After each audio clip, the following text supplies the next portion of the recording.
This is Optimal Finance Daily, episode 1158, Your Number One Obstacle by FIRECracker of Millennial-Revolution.com. And I'm Dan, I'm your host. Very happy Monday to you. Hope your week is off to a great start. I'm here every single day, including weekends and holidays, reading to you from some of the best personal finance blogs anywhere. And I've got a relevant post from FIRECracker of Millennial Revolution today, a new author and site for our show. So let's get right to that and start optimizing your life. Your Number One Obstacle by FIRECracker of Millennial-Revolution.com. I love obstacles. Put an impossible task in front of me, tell me there's no way I can conquer it, and I will kill myself proving to you that I can. Like when my childhood bullies said I'd always stay poor. Like when I failed an exam and my professor told me I wasn't cut out for engineering and that I'll never get my degree. Like when my ex-coworkers scoffed at me for quitting my job, snidely saying that I'd come crawling back in 6 months after running out of money. I'm now a millionaire. I got my engineering degree, and not only did I not run out of money more than a year later, I now have more money than when I left. I never give in to bullies, and I love obliterating obstacles. That's why when readers subscribe to the Millennial Revolution, I ask you all the same question. What is the number one obstacle keeping you from living your dreams right now? That's right, we actually do read every single one of your responses. And here's what you told us. Note that many people named multiple things in their responses, so that's why the percentages don't add up to 100. Number one obstacle, debt. A whopping 64% of you said debt, the most prevalent one being student debt, followed by mortgage and consumer debt. Considering how 70% of Americans graduate their bachelor's with debt and Americans collectively owe $1.2 trillion in student debt, this is a problem that's threatening to swallow not just our readers, but most American graduates.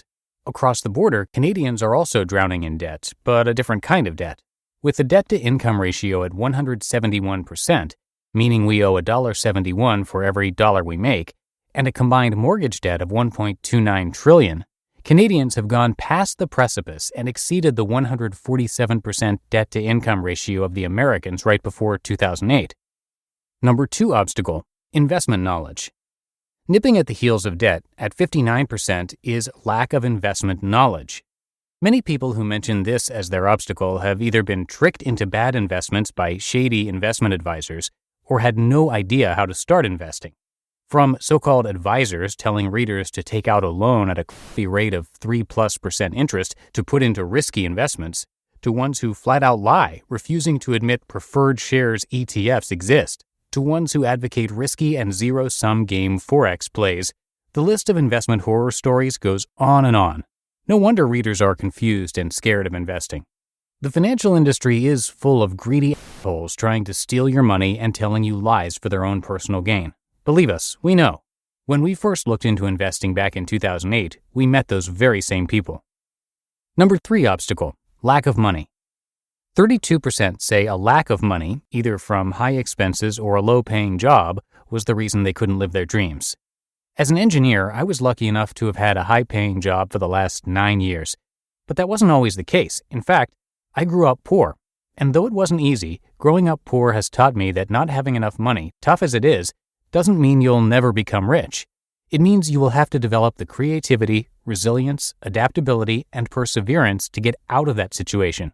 And let me tell you, had I never been poor, there's no way I would be where I am today. Number four obstacle, fear. 27% are terrified. Terrified of running out of money, terrified of investing, terrified of failing. I was terrified too. Even though I had enough FU money and the math told me our plan was sound, I was still scared shitless when I quit my job. But as it turns out, I had nothing to worry about. Once I started traveling and my costs were much lower than expected, I realized reality is far, far less scary than the terrifying fake reality that happens in our brains. Number five obstacle, lack of budgeting tools and/or skills. 13.6% said they didn't have the budgeting skills or the tools to help them save more money. If you read the first article in our How We Got Here series, you'll notice the title is, God, we were spendy back then. No one is born with budgeting skills. This is something we learned over time. Don't worry, once we show you how to get started, it'll get easier and easier over time. What is the number one obstacle keeping you from living your dreams right now? So that's it in a nutshell. You've spoken and told us your obstacles. From debt to bad investments to fear, these are not exactly easy problems to solve. But that's okay. A road with no obstacles probably doesn't lead anywhere good anyway. So we're going to get through this together. Roll up your sleeves, grab some dynamite, and over the next series of posts, we're going to work together and blow these obstacles of yours up. Because you've told us what's holding you back, over the next few weeks, we will be directly addressing each and every one of these concerns, and hopefully generating a healthy conversation about how some of your fellow readers also tackled some of these issues themselves. Let's get this done. You just listened to the post titled Your Number One Obstacle by FIRECracker with Millennial-Revolution.com. And I'll tell you a little bit more about FIRECracker in just a sec. But first, back when I was in college, I'd always feel embarrassed for constantly asking my peers to review my essay for spelling or grammatical errors. Times like those, I wish tools like Grammarly existed. It would have saved me so much time. Due to my job as a freelancer, I need to be clear and concise when pitching myself in my emails.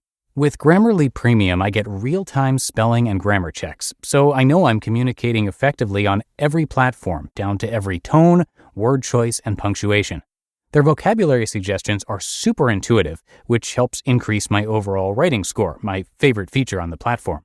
Once I enabled them on my Chrome extension, I never have to worry about making careless mistakes in my writing again. Grammarly doesn't just correct your mistakes, it helps build your skills as a writer too. And it's now available on your favorite website and apps like Gmail, Twitter, LinkedIn, and more.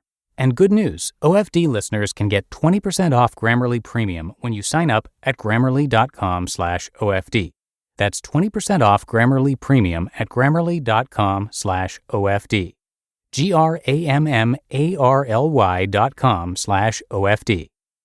And let me tell you a little bit about FIRECracker. She is a world-traveling early retiree. She used to live in one of the most expensive cities in Canada, but instead of drowning in debt, she rejected homeownership, and what resulted was a 7-figure portfolio that has allowed her and her husband to retire at 31 and travel the world. Their story has been featured on CBC, the Huffington Post, CNBC, BNN, Business Insider, and Yahoo Finance.